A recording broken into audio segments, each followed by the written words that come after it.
Notre prochaine invitée, c'est Soraya Achoumi, qui est déjà dans le building. Et en attendant qu'elle arrive sur le plateau, on va s'écouter juste la bande-annonce du film Soumaya. Vous êtes bien sur Street Diamond, 19h-22h sur Radio RGB. Écoute ça. Et cette nouvelle affaire, une salariée de la société FESCO, qui assure le service de sécurité des pistes d'atterrissage de l'aéroport de Roissy, a été mise à pied en vue d'un licenciement. L'entreprise s'est séparée d'une employée qui était en lien avec les milieux djihadistes. Street Diamond, 19h, 22h sur Radio RGB avec Mac Parot et la team Street Diamond.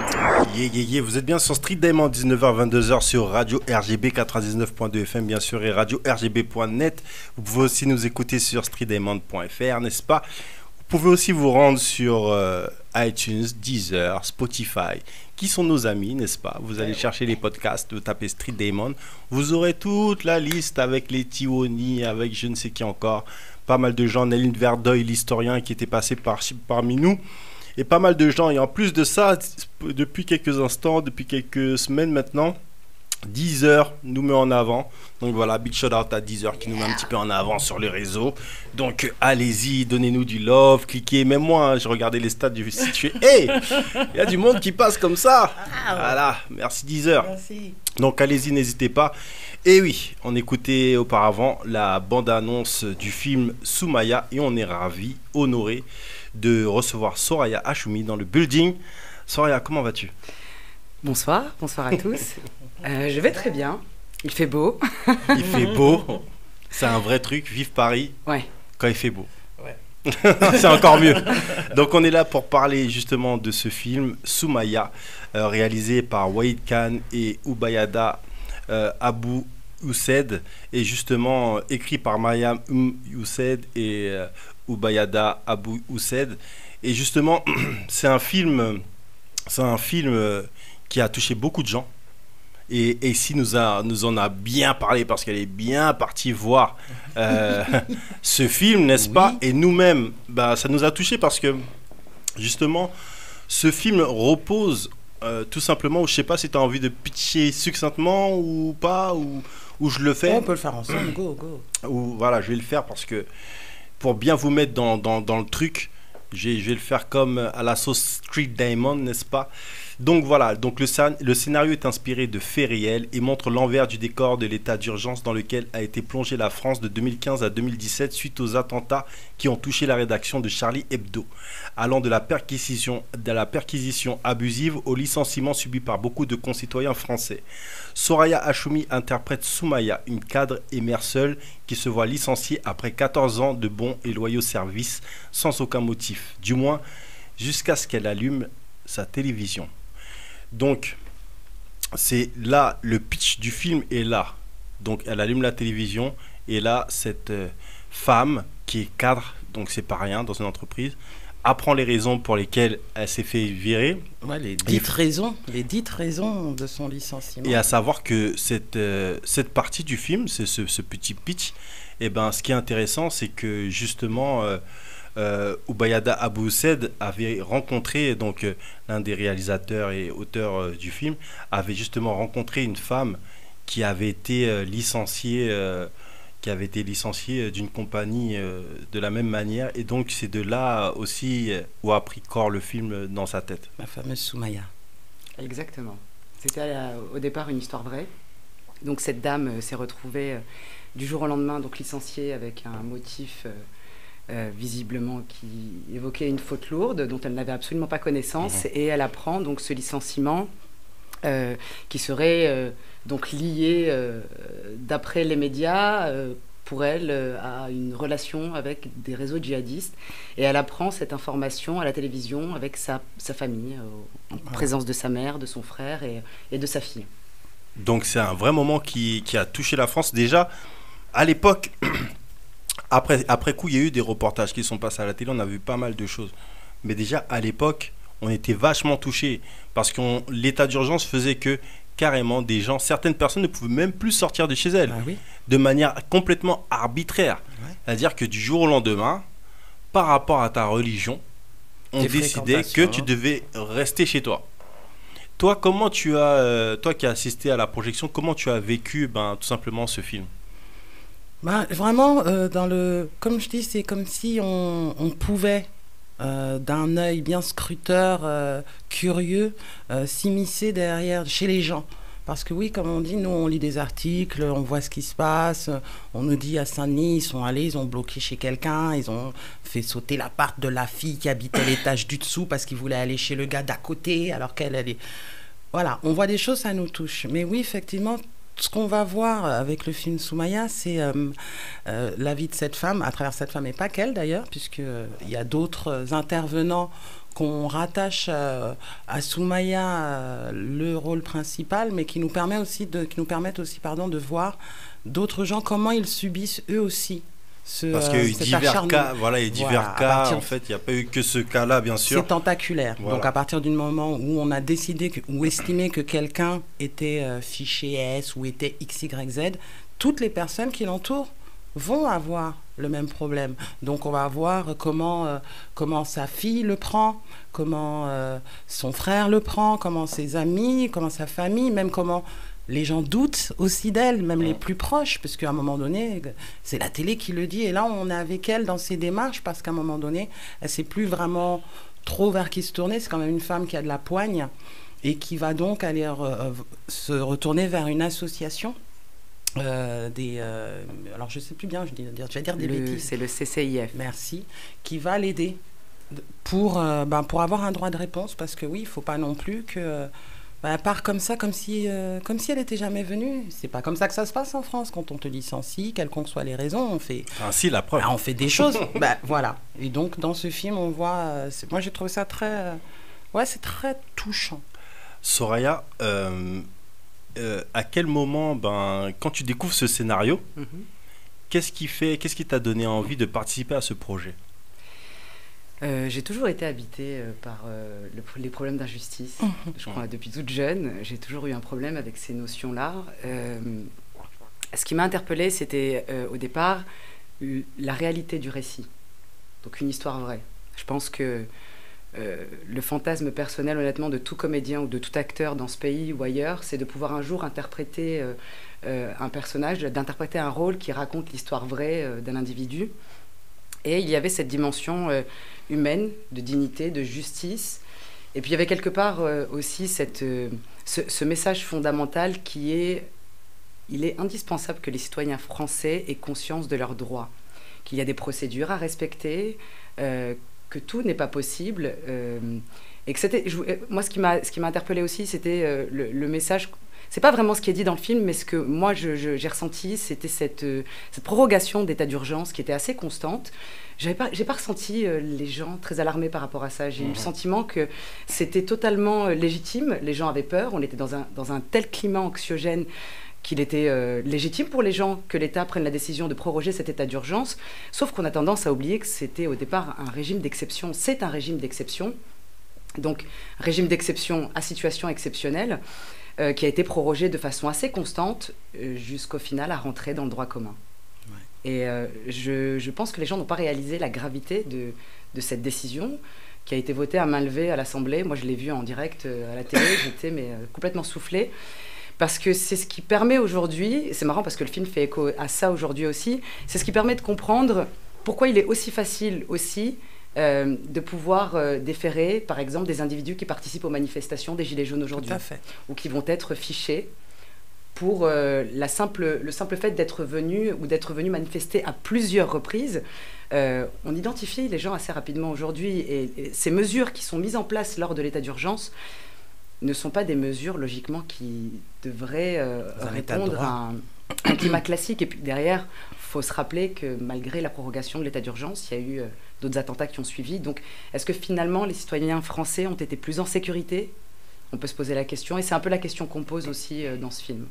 Finalement, à qui sert réellement cet état d'urgence ? On se rappelle, il y avait juste quelques gros titres de cette période. Donc, il y avait le magazine Le Point, qui, le 26 novembre 2015, avait titré « Les abus de l'état d'urgence. Plus de 1200 perquisitions administratives ont été effectuées depuis le 13 novembre. Des associations dénoncent des excès des forces de l'ordre. » Donc c'est un article par Baudouin et Chapas et Nicolas Guégan. Il y avait aussi état d'urgence, état des lieux, abus de police et usure démocratique qu'on pouvait retrouver. C'était un article de Christian Moana. Il y avait état d'urgence, état d'exception, donc un article de Mediapart. Et il y avait aussi France, abus commis dans le cadre de l'état d'urgence. Donc ça, c'était un autre article qui dénombrait tous les états, tous les abus en fait qu'on a pu rencontrer, et on en parlera un petit peu après. Il y a Amnesty International qui a mis la France en fait et qui a tapé du poing sur la table face aux nombreux abus de cet état d'urgence. Il y a l'humanité.fr qui a écrit « État d'urgence, l'abus de contrôle et de fouille est dangereux pour les libertés ». Le New York Times qui s'inquiétait des pouvoirs sans entrave du président Macron, et le Figaro qui titrait « Comment le gouvernement veut normaliser l'état d'urgence ». Et ensuite s'en est suivi une tribune de Libération. La France est droguée à l'état d'urgence, mettez-y un terme, monsieur le président. Et malgré tout, cet état d'urgence est devenu une normalité chez nous. Donc il faut savoir que cet état d'urgence a mis pas mal de personnes, comme on le disait auparavant, et c'est ça aussi qui est intéressant dans ce film. Donc effectivement, on suit Soumaya, donc cette cadre avec son enfant, mais bien sûr elle rencontre des personnes et bien sûr on parle d'autres vies et d'autres personnes qui sont touchées. Et par exemple, il y a eu ce cas réel d'un monsieur qui s'appelle Halim, et qui a vu sa réputation complètement ternie. Donc à savoir qu'il avait une entreprise qui a été détruite, donc après que la police l'ait assigné justement à résidence le 15 novembre 2015, et dans le cadre de l'état d'urgence, et un juge a suspendu le 23 janvier 2016 le fait qu'il soit assigné à résidence justement.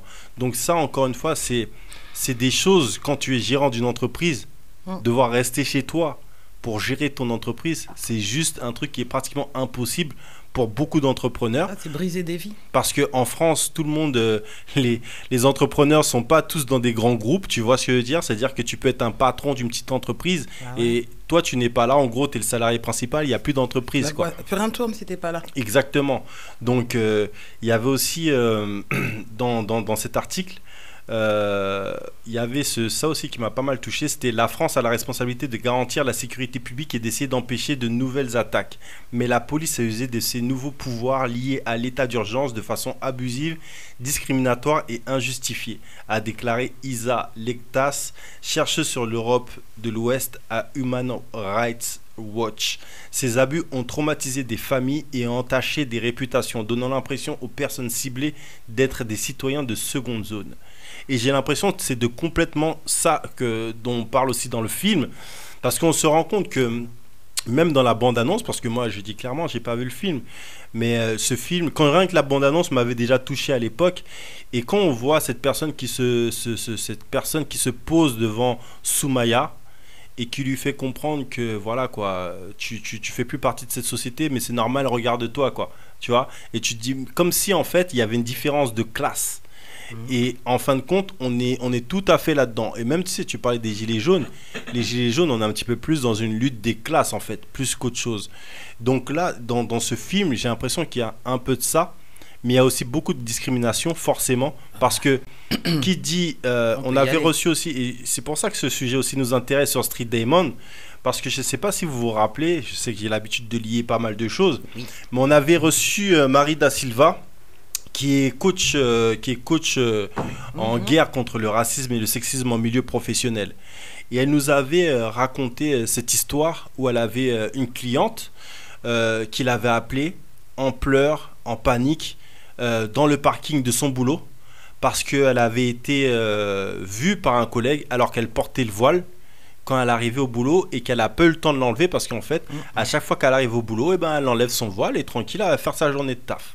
Et là, elle appelait Marie Da Silva pour lui demander des conseils, lui demander comment agir, tu vois, parce qu'en fait, elle disait, ouais, il m'a vu, donc du coup, dans mon entreprise, Tout le monde va savoir que je porte le voile et ça va commencer à parler. Je vais être en fait stigmatisé. Je vais être surtout enfin, on ne sait pas où ça peut aboutir par rapport à comment pensent les personnes dans son entreprise. Et mine de rien, elle y a pensé, elle.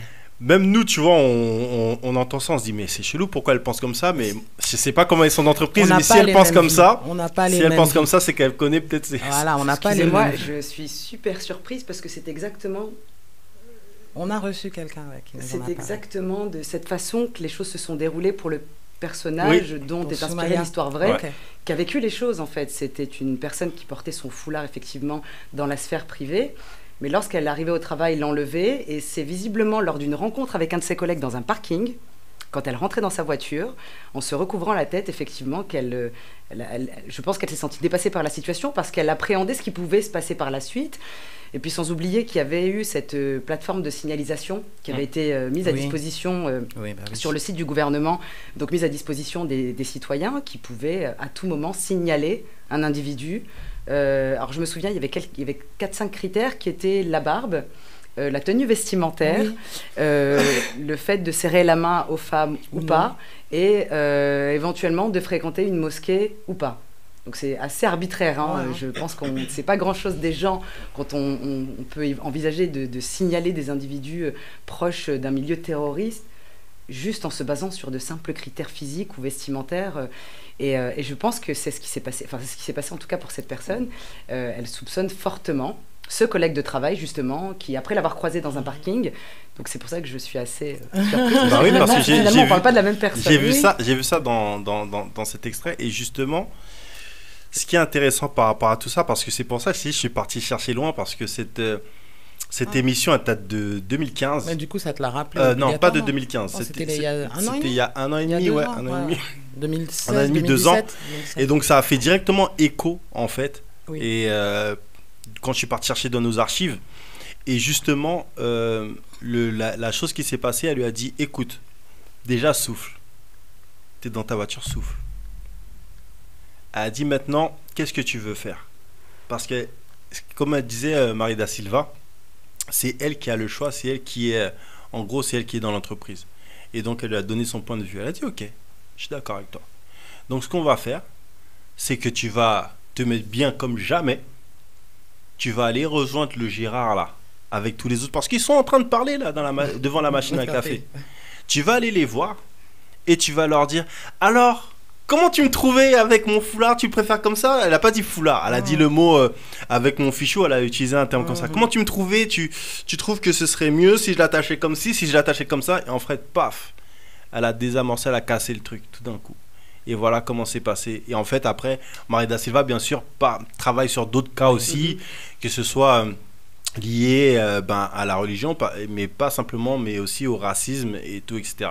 Donc c'est pour ça que je trouvais ça faisait vachement écho. Mais toutes ces choses, effectivement, il y a des coachs comme Marie da Silva qui permettent de déconstruire ou d'essayer en tout cas d'aller dans ce sens-là. C'est un travail exceptionnel que cette jeune femme fait, mais c'est un travail qui ne devrait pas exister dans notre société. Tout à fait. Donc c'est juste un truc de fou. Quand tu vois, et notamment les critères pour lesquels tu peux faire tout simplement de la délation, mais une délation qui est abusive, ça veut dire clairement, ça veut dire quoi? Ça veut dire qu'on peut dire, ouais, tiens, alors aujourd'hui, on doit dénoncer les gens qui sont noirs, qui ont des locks et qui font plus d'1m90. On n'est pas loin. Tu vois, ça va nous... N'appelle pas les mauvaises choses.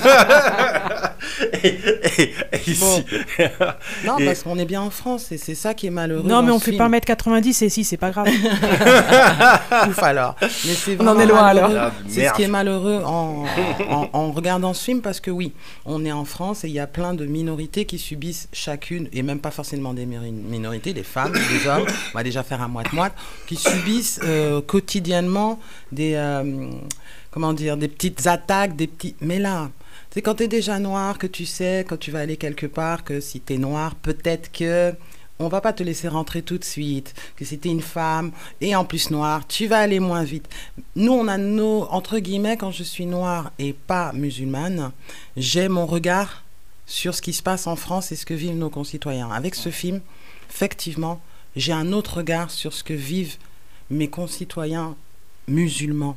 Parce que même si on en parle, on sait des choses là, Là, tu comprends mieux parce que non, c'est pas cool comme tu dis. Non, c'est pas pour des cheveux, ni encore moins parce que t'es allé quelque part, parce que c'est très pernicieux. C'est-à-dire, tu vas quelque part, t'as rencontré quelqu'un que t'avais pas vu depuis longtemps, qui lui connaît quelqu'un, mais toi aussi, t'as des problèmes de la même manière. Juste parce que vous vous connaissez, parce que vous êtes musulman aussi, parce que tu portes un fichu, un foulard, parce que tu as une grosse barbe, parce que tu préfères serrer la main, parce que tu n'aimes pas faire la bise, parce que ça fait des boutons les gens que tu connais pas. Il y a aussi ça, chacun ses raisons. Ça, c'est... ça prend... Ouais, là, tu prends le film, tu l'as comme ça, t'es un peu fâché après des gens quand tu sors du film quand même. Carrément, t'es un peu fâché, mais déjà, je pense que t'es peut-être déjà un peu fâché quand tu vis dans la société dans laquelle on vit actuellement. Et que on est dans une période où qui est très difficile pour beaucoup de gens, mais notamment pour les personnes issues de la communauté musulmane. Oui. Et quand tu vois que tout ce qui se passe, c'est vachement anxiogène, c'est-à-dire que déjà, tu as des journaux, des médias qui tournent leur veste. Autour de ça, ils peuvent dire quelque chose un jour, autre chose le lendemain. Personne n'est jamais coupable. Ouais, c'est malheureux. Là, maintenant, il y a eu récemment la tuerie de Christchurch, donc l'attentat commis par un nationaliste, comment on appelle ça encore? Je sais pas comment ils appellent ça. Un extrémiste. Un extrémiste de droite, un terroriste. Un terroriste. On va appeler ça un terroriste. Un terroriste, voilà, c'est le mot que je cherchais. Un terroriste blanc. Et donc, cette personne qui a tué des musulmans, là du coup tout le monde est avec les musulmans, ils diffusent tous ce qui se passe là-bas, et surtout la manière de gérer ça d'une main de maître et de façon très digne de la présidente là-bas. Je sais pas si c'est une présidente ou une première ministre. Et la problématique, c'est que c'est comme quand on parle des States. En gros, quand il y a les tueries, quand il y a des Noirs qui se font tuer aux États-Unis, ils vont diffuser tout de suite les infos et dire « Ah, regardez, encore un faux pas de la police américaine. » Mais quand des Noirs se font tuer ou des personnes maghrébines se font tuer en France, les gros titres prennent automatiquement la version de la police sans même s'occuper de la version des familles. On a un parti pris. Il y a un parti pris qui est évident. Par contre, quand c'est des informations qui viennent de l'étranger, là, il n'y a pas de parti pris. Là, on prend tous les avis, il n'y a pas de problème, tout va bien. Donc, c'est pour ça qu'on sent c'est vachement anxiogène en fait. Et tu vois que par rapport à tu vois aussi dans le monde du travail, effectivement, mais dans le quotidien, je voyais qu'il y a des personnes qui ont eu des responsabilités, qui parlaient sur oui, je vois une personne qui a le voile à Gare du Nord, mais qu'est-ce que tu racontes? C'est-à-dire que le voile n'est pas arrivé en 2010 en France, quoi, ni en 2005, ni en 2000, tu vois. Avant, il y avait des fichus, on parlait des fichus auparavant. On mettait des fichus dans les églises et pas seulement. Non, tu vois ce que je veux dire? C'est-à-dire qu'en gros, là, notre société, elle est juste en train de régresser. Comme on l'a dit, hein, c'est très fin. C'est-à-dire que moi, je sais que, tu as vu, comme je disais, je suis allée au cinéma et j'ai donc vu le film. Et quand les lumières se sont allumées et que j'ai tourné la tête, parce que moi, je me déplace, je suis en train de filmer, excusez-moi, il fallait que je fasse des photos. Et je me déplace et je regarde autour de moi et je vois toute la salle qui était majoritairement... on va dire des musulmans, j'en sais rien en fait, mais je me suis retournée, je suis la seule Renoir, putain merde, j'ai regardé autour de moi, puis après j'ai cherché, puis j'ai fait, ah bon, celle-là ressemble à une Renoir quand même, hein. Et après j'ai regardé, j'ai dit heureusement, entre guillemets, parce que pour le coup, j'étais coiffée comme je le suis d'habitude en fait, et moi d'habitude, en fait j'ai déjà un look de musulmane pratiquante, puisque j'ai toujours les cheveux attachés, et pas attachés avec une toile en fait, j'ai toujours un fichu en fait sur ma tête, je ne le coiffe pas comme si je fais pas un marée-tête, je ne fais pas un Africa Bambata, non, j'attache ma tête exactement de la même manière que les sisters, et je regardais ça en me disant, mais vraiment, tu vois, tout est vraiment un poil de... Parce que, mine de rien, je me fonds dans cette masse-là, moi aussi. Et moi, pareil, en sortant de ce film, ça se trouve, je vais avoir des problèmes. Parce que je suis venue dans ce film. C'est l'insensation que tu as dans ce film. Heureusement, ce qui est bien, par contre, c'est qu'on voit la difficulté... Après, je n'ai pas donné la fin du film parce qu'il faut quand même laisser une vie. Il va avoir sa vie et vous pourrez savoir. Mais on la voit dans son parcours. Parce que c'est quand même dur de se battre contre des forces aussi grandes. On a quand même parlé, on parle d'un État, on ne parle pas de quelques personnes qui n'aiment pas tes cheveux et tu fais je m'en fous, je passe à autre chose. Là, tu as un système contre toi.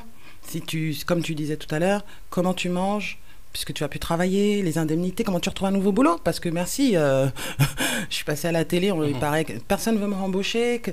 Là, il y a quand même la vie de tout de suite, le futur proche, comment tu le gères. Et heureusement qu'il y a des associations qui peuvent aider les gens à retrouver un minimum ou à pas perdre trop pied par rapport à ça, parce que comme tu disais tout à l'heure avec l'invité qu'on avait reçu il y a 2 ans, heureusement qu'il y a des gens comme elle qui peuvent faire un travail, mais j'avoue, bah on voit bien la difficulté. Alors, tu changes d'avis, au début t'es déterminé, j'aime battre, comment ça ils me font ça, c'est pas vrai.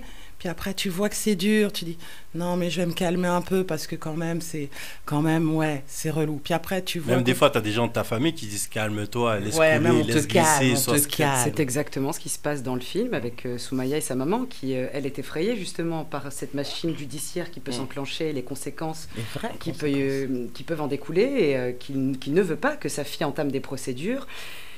Et on se rend compte vite à quel point ça peut affecter l'environnement intime et personnel. Alors, on l'avait vu dans un article et je trouvais que ça illustrait bien le contenu. Ce qui est arrivé à cette femme aurait fait quelques lignes dans un journal, finalement, comme un fait divers banal. Sauf que dans la réalité, l'impact est réel et violent. Tout est remis en question. On peut provoquer l'éclatement d'une famille.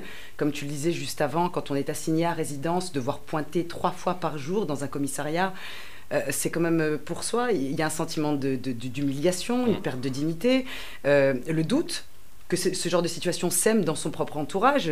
Dans le film, sans dévoiler trop d'informations, cette maman doute, à un moment donné, est saisie par le doute de sa fille en se disant ma fille porte le foulard, elle est pratiquante, est-ce que peut-être réellement elle n'aurait pas des liens elle ne serait pas en lien avec des milieux djihadistes.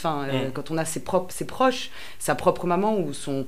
là, ça commence à devenir inquiétant parce qu'on se dit, mais si ma propre famille m'abandonne, je ne peux pas m'embarquer dans ce type de procédure. Et puis, sans oublier qu'elle a une fille dans la réalité. Oui. Tout ça, c'est l'histoire vraie. Qui va à l'école, qui va subir des railleries. Donc, il y a les conséquences au quotidien. Et puis cette question de se dire, est-ce que j'entame des procédures? Mais il faut quand même que je subvienne aux besoins de mon enfant.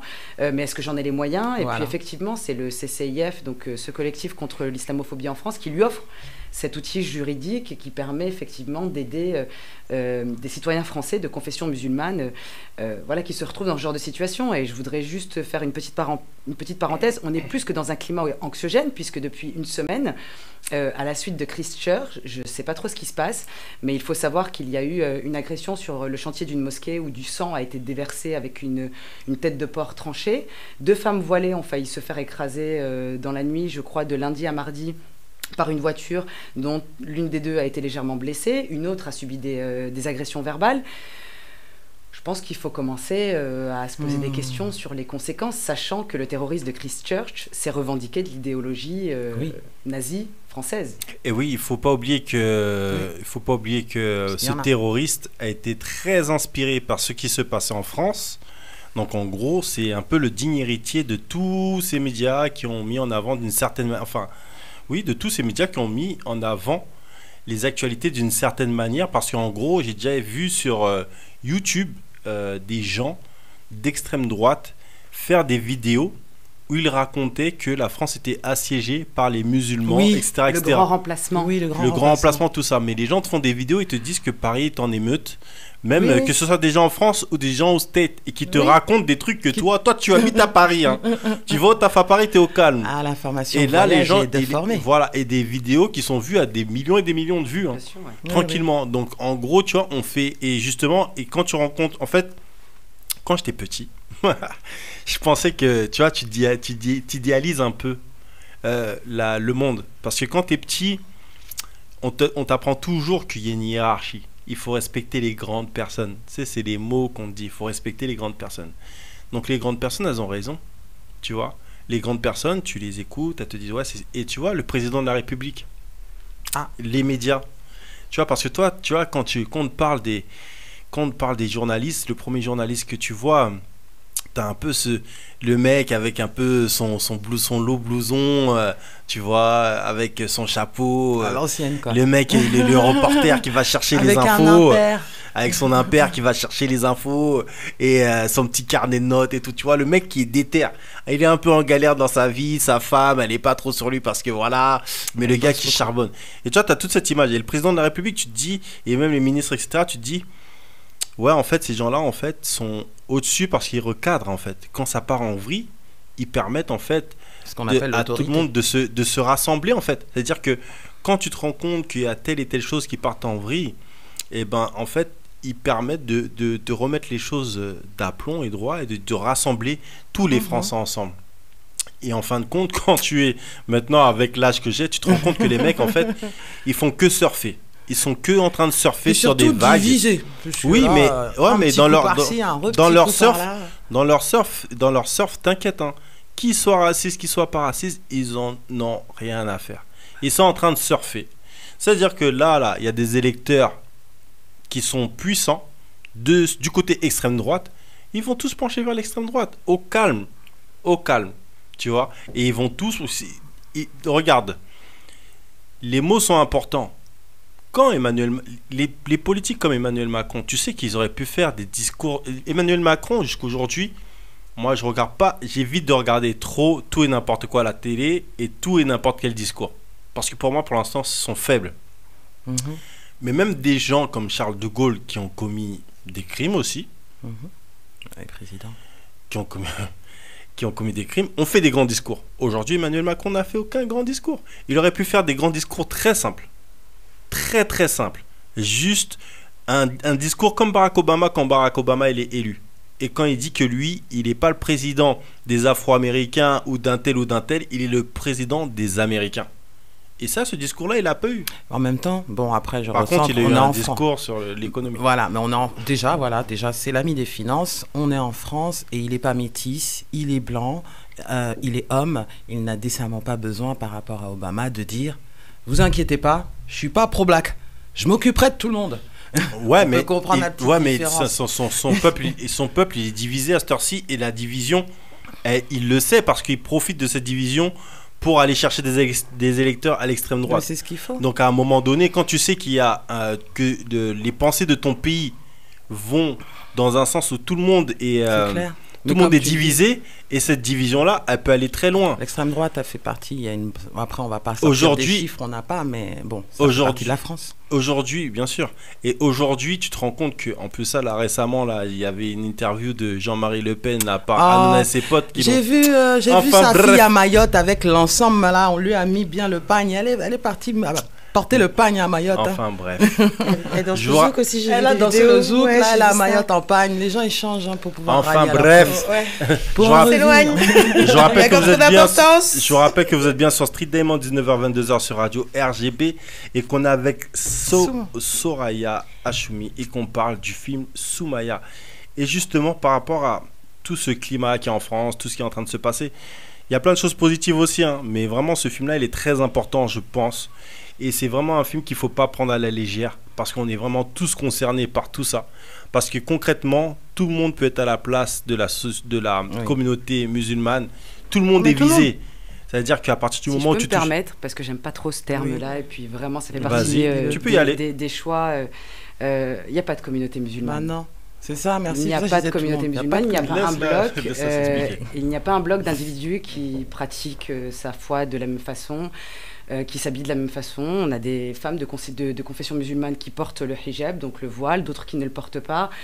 C'est vraiment très hétérogène. C'est beaucoup plus complexe que ça, beaucoup plus nuancé que ça.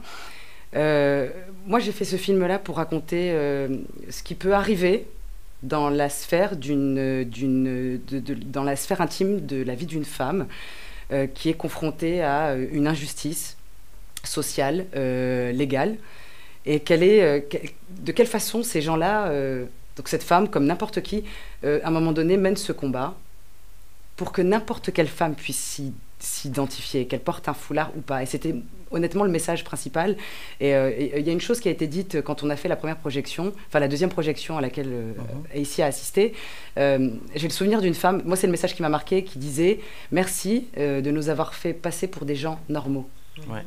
Voilà, en fait c'est tout simplement ça. C'est pour ça que j'aime pas ce mot « communauté », parce que ça voudrait dire qu'il y a des gens qui se mettent en marge de la société. Alors il y en a sûrement il y en a sûrement, comme il y en a un peu partout dans toutes les sphères. Mais il y a surtout des individus qui sont mis en marge en amont et qui veulent faire partie de cette société civile et qui n'ont pas forcément besoin de se retourner vers des espaces communautaires et qui voudraient pouvoir aussi bien communiquer avec une personne qui porte un foulard qui n'en porte pas. Moi, je dis... allez parler à ces musulmans qui ont des foulards. Allez parler avec un monsieur qui sort d'une mosquée, qui a une barbe et qui porte son camis. Ces gens-là ne vont pas manger personne. Il n'y a pas que des gens violents. Il y a des citoyens normaux, des gens normaux, des êtres humains tiraillés, qui ont des problématiques, qui ont envie de payer leur loyer, travailler, manger correctement, éduquer leurs enfants dans les meilleures conditions possibles, ni plus ni moins. Tout simplement. Vivre en apaisement, en fait. On a fait un film pour apaiser les choses aussi, parce que c'était vraiment la volonté, c'était permettre de raconter à des gens qui n'avaient aucune idée des dérives, de ce que peut entraîner les dérives d'un état d'urgence comme celui-ci. Il y a des gens qui ne savent absolument pas ce qui pouvait se passer ou comment les choses pouvaient se dérouler. À l'issue de l'état d'urgence, par exemple, il y a eu presque 156 bagagistes qui ont été licenciés sur le champ à l'aéroport Charles de Gaulle de Roissy. Alors j'ai appris il y a quelques jours, pour la petite anecdote, que ces personnes même qui avaient été licenciées parce qu'elles étaient visiblement de confession musulmane, avaient un Coran dans leur casier ou faisaient la prière sur leur temps de pause, ce qui est totalement légal en soi, puisque tous les aéroports possèdent un lieu de prière, que ce soit une église, une synagogue ou une mosquée. Il s'avère qu'après avoir licencié ces individus, justement, les quelques personnes qui ont été engagées n'étaient finalement pas aussi sérieuses que ces précédents qui avaient été licenciés. Et donc beaucoup de vols ont eu lieu à l'aéroport, et donc la direction a décidé de rappeler ces mêmes bagagistes qu'elle avait licenciés, parce qu'étant de confession musulmane, quand on est croyant et qu'on est pratiquant, on ne vole pas, et on ne va pas chercher à atteindre la propriété d'autrui. Donc voilà, c'était l'ironie, la petite situation. Bien sûr. Voilà, et c'est important aussi, les mots sont importants, et quand je parle de communauté, ici tu es sur Street Diamond. Donc ouais, faut que je sais, mais c'est important de le rappeler. Moi, je vais bien te dire un truc. Moi, le mot communauté, et c'est comme le mot communautaire, et moi, je le casse direct. C'est-à-dire que on est dans un pays qui s'appelle la France, et effectivement, quand on parle de communauté, en France, c'est tout de suite stigmatisé. Communauté noire, même si la communauté noire n'existe pas, on est d'accord. La communauté, etc., etc. Mais communauté, clairement, pour moi, c'est comme tu parles de communauté de gens de Cergy. Et en fait, aux États-Unis et dans les pays anglo-saxons, la communauté, ça vaut ça. Ça veut dire que ça n'a rien de péjoratif, c'est même positif. C'est-à-dire que quand tu vois une personne comme LeBron James, le premier travail qu'il fait pour sa communauté, c'est de faire une école à Akron. C'est-à-dire il fait une école gratuite où il y a pas mal d'activités, pas mal de choses qui se font. Elle n'est pas réservée aux Noirs. Elle est pour la communauté d'Akron. Et ensuite, il va faire des choses peut-être pour la communauté noire. Mais en gros, tu vis dans une bulle de plusieurs communautés, mais ta communauté principale, finalement, c'est ta patrie. Et c'est pour ça que quand j'utilise le terme communauté, c'est toujours dans cet engagement. Et justement, dans ce principe d'engagement, il y a un rappeur à qui on a posé des questions. Et c'était justement le site Melty qui posait des questions à ce rappeur qui s'appelle Kerry James. Et j'ai envie de vous faire écouter sa réponse suite aux polémiques récente sur un magasin de sportwear qui devait vendre des voiles pour le sport. Ce qui se passe en ce moment avec Decathlon, moi déjà, tant que ce sera comme ça, je ne mettrai plus un pied chez Decathlon. Et je ne crois pas que ce soit toute la France qui se soit opposée à ce hijab, entre guillemets, sportif. Après, il faut se poser la question, qu'est-ce qu'on veut faire de ces femmes qui veulent porter le voile volontairement par elles-mêmes. Des cas comme ça, il y en a beaucoup plus que les cas où des femmes sont forcées de porter le hijab. Alors qu'est-ce qu'on fait? On veut pas qu'elles aillent à l'école, on veut pas qu'elles fassent du sport. Qu'est-ce qu'on veut faire d'elles? C'est ça la question qu'il faut se poser. Est-ce que le projet, c'est de les exclure totalement de la société? Les gens sont dans la rue, non pas parce que les femmes veulent porter un hijab et faire du sport.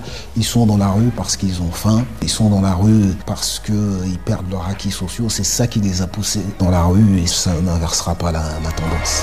Monsieur Kerry James, un extrait de son interview avec Melty. Donc, qu'est-ce qu'on veut faire de ces femmes, Soraya?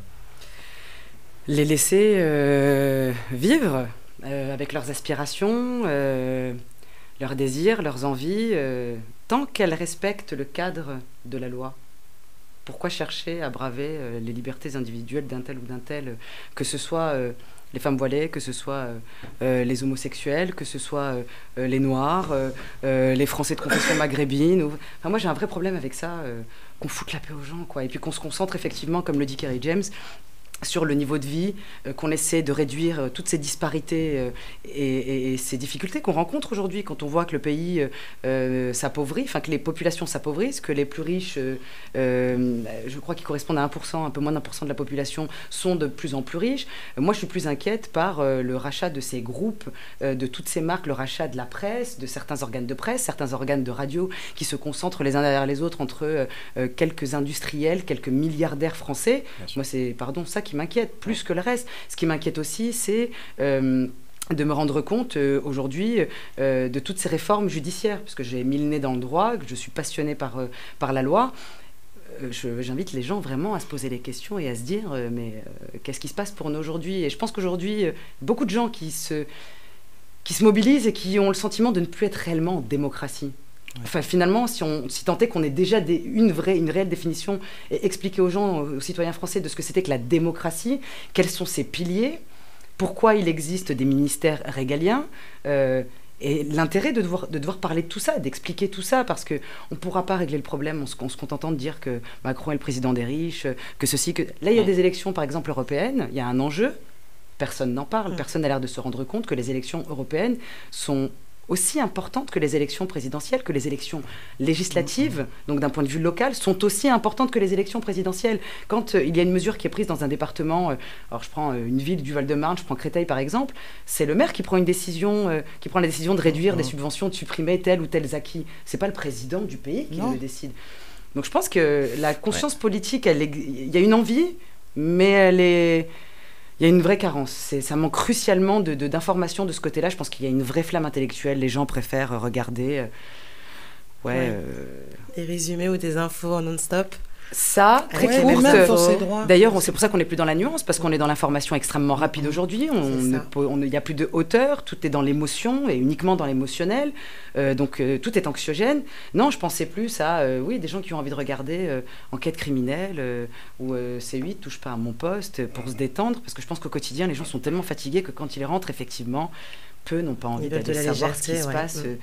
Sur LCP, les questions au gouvernement qui ont été posées quelques heures auparavant, ou à minuit, le vote de loi. Franchement, c'est à minuit que tout se passe. Mais bien sûr, des votes de loi cruciales. Je ne vais pas en parler pendant des heures, mais il y a une réforme actuelle en ce moment. Moi, j'invite les gens à s'intéresser sur l'ordonnance relative à la délinquance des mineurs qui a été créée en 1945. Aujourd'hui, on a notre ministre de la Justice, Nicole Belloubet, qui veut réformer cette ordonnance. On est en train de considérer le mineur comme un espèce d'élément, même plus un enfant. On parle d'enfant, quand on parle de mineur, on parle d'enfant. Cette ordonnance, elle a été créée justement dans un climat de guerre où la délinquance issue justement d'enfants qui vivaient des choses post-traumatiques ou liées à la guerre, justement, tombaient dans une délinquance. Cette ordonnance, ce code a permis de protéger les droits des mineurs. Ils ne sont pas nombreux en France. Les mineurs n'ont aucun droit. Ce ne sont pas des sujets qui sont liés à une personnalité juridique. Le mineur n'a pas de droit en France, il faut le savoir. Et aujourd'hui, on veut réformer ça. Je sais qu'il y a à part les avocats, les juges pour enfants ou les magistrats, personne n'a l'air de s'alarmer, de se poser la question. Il faut le savoir. Et pourtant, on parle de la jeunesse.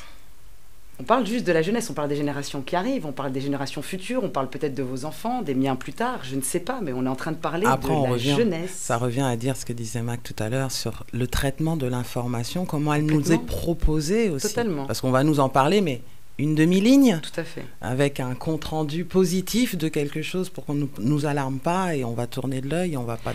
Et puis souvent avec un vocabulaire très technique qui n'est absolument pas accessible au commun des mortels. C'est ça, et puis il ne faut pas oublier que par rapport aux divers intérêts qu'il y a, et c'est là aussi que sur le coup des diverses décisions, on se rend compte que voilà, il y a différents objectifs.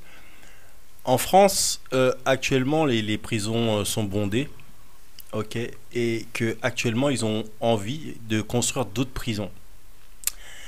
Et qu'ils veulent faire des prisons avec des partenariats publics-privés et surtout privés. Donc, ils veulent privatiser des prisons. Dans tous les pays où tu as ajouté des prisons, les prisons, elles ont toujours été remplies à ras-bord. C'est-à-dire que plus tu remplis de prisons, plus tu fais de prisons, plus il faut que tu mettes des clients, entre guillemets, dans ta prison. Ok ? Donc à partir du moment où tu fais effectivement une loi qui va dans ce sens-là, pour faire en sorte que les mineurs aillent plus facilement en geôle, ou on répète, en geôle. En geôle, il y avait un rappeur qui s'appelle Booba qui disait nique la réinsertion, un truc comme ça. Il faut bien savoir que la réinsertion, c'est quelque chose de très particulier. En France, quand on met les personnes en prison, trop souvent, on a tendance à penser qu'en fait, les gens ne sortiront jamais de prison. Ok ? C'est-à-dire, oui, bien sûr, il y a la suite. Les gens sont des citoyens. C'est pas parce qu'ils vont en prison qu'ils reviennent pas. Ils vont revenir avec nous. Normalement, on doit en prendre soin. Ces gens-là et tout sont en prison. La réinsertion est importante. La réinsertion, elle est pas importante, elle est capitale. Bah ouais, donc et donc en fait, c'est pas juste quand tu on n'est pas sur de la réinsertion. On est sur construire plus de prisons, la privatisation de prisons, et en fin de compte, voilà, on va dans une logique économique. Donc on privatise, on va vers cette logique économique, et en fin de compte, on ne grille pas nos mots. On va pas aller chercher plus loin que le bout de notre nez. En fait. Oui. Donc en vérité, c'est même pas des palliatifs, ce sont même pas des solutions. Ce sont juste des actions, mais qui servent à qui ? Je ne sais pas. Je rappelle que vous êtes bien sur Street Diamond, 19h-22h sur Radio RGB. Et je crois que AC, tu avais quelque chose à rajouter. Oui, alors toujours bien sûr concernant Soraya, notre film Soumaya, c'est alors moi. J'ai vu le film, oui, mais je suis le film depuis bien plus longtemps, puisque avant d'avoir vu le film Soumaya, j'ai vu la série. Et ma question, c'est oui, ça fait du coup peut-être plus de 2 ans avec toute l'équipe. Le film que j'ai vu de ce fait est un remaniement de ce qui commençait à se faire en série. Qu'est-ce qui a été comment ils ont rebondi pour faire ça, comment avec l'équipe, combien de personnes en plus ont été additionnées pour ça, parce que effectivement il y avait des comédiens qui n'étaient pas dans... Alors il y a des comédiens qui ont pris effectivement le relais à bras levés, d'ailleurs je les félicite, je pense à Khalid Berkouz, à Majida Gomari qui ont relevé le défi effectivement de reprendre des rôles minu militari, donc en très peu de temps, de devoir apprendre des textes en des fois une journée, voire 2 jours maximum. Donc effectivement, ce que tu avais vu, oui, c'était l'extrait d'un premier épisode qui va faire maintenant, qu'on avait tourné il y a à peu près presque 4 ans maintenant. 3 ans. Pourquoi ce remaniement ? Réalité économique, tout simplement, manque de financement. Détermination. Produire une série, ça coûte cher. Chaque épisode a forcément un vrai coût. Un vrai coût. Donc du coup, le choix des réalisateurs, puisque le projet devenait de plus en plus long, et puis il y avait vraiment cette envie de tourner, et puis d'aller au bout, et puis d'être dans l'énergie du tournage et du travail. Les réalisateurs ont décidé de faire ce choix qui, je pense, était... le plus judicieux. Tout à fait. J'étais entièrement d'accord. Et puis, lorsqu'on a reparlé du scénario... Voilà, la façon dont il voulait donc recentrer l'histoire autour de ce personnage principal, donc qui était Soumaya, avec cette satellite de personnages autour qui sont, comme tu disais, la résultante de ce système tentaculaire, justement, qui touche un peu tous ces individus. Finalement, je trouve que c'était un vrai challenge et une belle aventure, finalement, terminée sur un long métrage. Avec une petite équipe comme on l'a fait, on a relevé un immense défi. Et, je pense qu'on n'a pas de quoi rougir. Une quinzaine de vingtaine de personnes entre amis, là, presque des copains. On aurait dit, après, ça fait 2 ans. On est devenu, parce qu'au départ, c'était pas le cas. Mais oui, elle était tellement longue, cette aventure est tellement. Et c'était pas trop éprouvant que... c'est ce que j'allais vous poser. Ouais, ça resserre les liens. Du coup, donc on est devenu une espèce de grande famille comme ça. Et on espère que ce film sera vu par le plus grand nombre. On espère que vous. Hormis ici, que vous aurez la chance et l'occasion de le voir. D'ailleurs, c'est ça la suite. C'est maintenant, maintenant, c'est démarcher les festivals. Maintenant, c'est les festivals. On attend, j'en dirai pas plus parce que je préfère ne pas en dire plus, mais on attend la réponse d'un festival très important qui, je pense, sera déterminant pour la suite. Ouais. Voilà, puisqu'ils ont besoin d'un producteur. Maintenant, il faut de l'argent pour que ça sorte sur tous les écrans. Distributeur, tout à fait. Exactement. On avait reçu Pascal Tessot et pas mal d'autres cinéastes. Et bien sûr, on va suivre cette aventure avec le plus grand des soins, et c'était pour notre plus grand plaisir de te recevoir, Soraya Hashmi. Merci beaucoup, merci infiniment. Nous, cette rubrique Show Me What You Got, en gros, c'est aussi convaincre et dire aux gens pourquoi aller voir ce film. Donc le mot de la fin, en gros, de l'émission, ça va être toi qui vas la voir, et juste dire en quelques mots pourquoi les Français, les auditeurs de Street Diamond et toutes les personnes, qu'elles soient dans la Caraïbe, qu'elles soient à La Réunion, qu'elles soient partout, dans tous les départements français et plus encore, pourquoi ils doivent voir ce film? Parce que c'est un thriller, qu'il n'y en a pas beaucoup, que le film est chiadé, que j'ai travaillé avec des réalisateurs extrêmement talentueux, que c'est un film superbement bien écrit, qui a été fait avec des tripes, une envie, un vrai désir, et parce que c'est un film avec un message universel. Le film s'appelle Soumaya, la dame s'appelle Soraya Hashoumi, actrice de son état. Allez voir ce film réalisé par Wahid Khan et Ubaïda Abou Oussaïd, bien sûr. On vous invite à découvrir tout ça et tous les liens sont disponibles bien sûr sur la page de Street Diamond. On vous dit à la semaine prochaine, prenez soin de vous.